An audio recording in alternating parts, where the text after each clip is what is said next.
Hi, and thanks for joining me. I am Tim Tans with Platinum Realty of St. Louis, and today I just wanted to go over the second page of the Missouri Broker Disclosure Form. It's titled Choices Available to You in Missouri. Now, on the second page, the different types of agency agreements are listed, and I will briefly read over each one. Now, just so you know, all brokers in Missouri may or may not allow their licensees to work under some of these types of agency.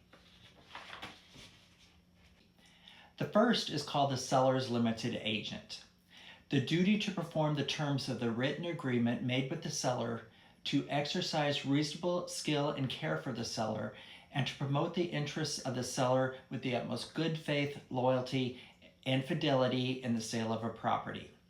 Information given by the buyer to a licensee acting as a seller's limited agent will be disclosed to the seller. The second one is the buyer's limited agent.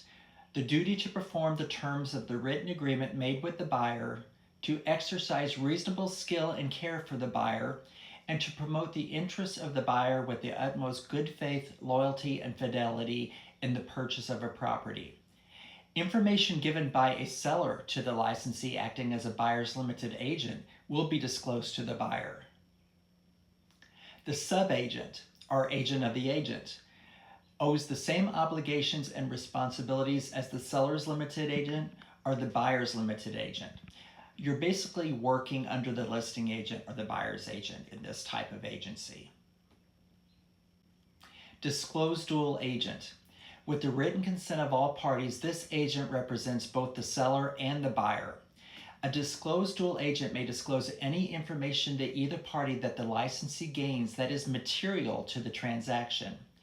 Now, a dual agent may not disclose information that is considered confidential, such as the buyer is willing to pay more than the list price for the property, the seller is willing to take less than their list price, either party will agree to financing terms other than those offered, motivating factors of either party, and terms of any prior offers or counter offers that were made by any party. Designated agent acts as your specific agent, whether you are a buyer or a seller. When the broker makes this assignment, the other real estate licensees of the company do not represent you. You only have one agent representing you. There's two exceptions to this. The first being is when the agent representing you as a buyer is also the agent who listed the property. And the second one is where the supervising broker of two designated agents of the same company has to get involved in the transaction. And transaction broker. A transaction broker does not represent either party and therefore does not advocate the interests of either party. Oftentimes, a transaction brokerage is used like, say, a seller has already found a buyer and they're just needing an agent to write up the paperwork. Now, a transaction broker is still responsible for protecting the confidences of both parties, exercising reasonable skill and care, presenting all offers in a timely manner, keeping all parties fully informed, and accounting for all money and property received. And in addition, they need to assist the parties in complying with all the terms of the contract.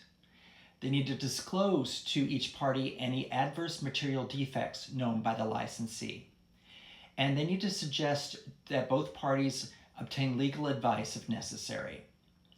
A transaction broker cannot disclose if a buyer is willing to pay more than the purchase price, if the seller is willing to accept less than the listing price, motivating factors of either party, if that the seller or buyer are willing to accept financing terms other than those offered.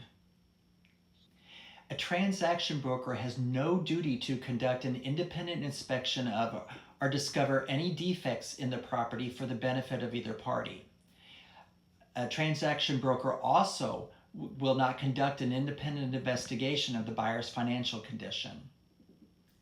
So those are the different types of agency agreements available to buyers and sellers in Missouri. Platinum Realty of St. Louis allows its agents to work as either a designated agent or a transaction broker. We are not allowed dual agency, meaning we cannot represent the buyer and the seller at the same time.